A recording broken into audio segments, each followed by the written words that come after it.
Hello everyone, welcome back to another video. In today's video, I'll show you how to pay your Uber Eats taxes in New Zealand. It's quite simple. First, search for Pay My Tax New Zealand on Google and go to the official Inland Revenue Department website.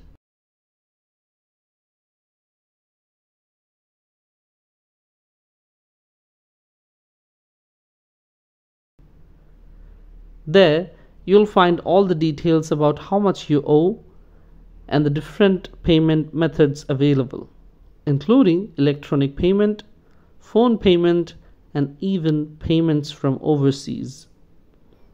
You can also manage your GST settings directly in the Uber Eats app by navigating to Invoice Settings.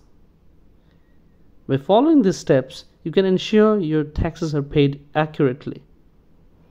Thanks for watching this video. If you found this video helpful, don't forget to like and subscribe to our channel.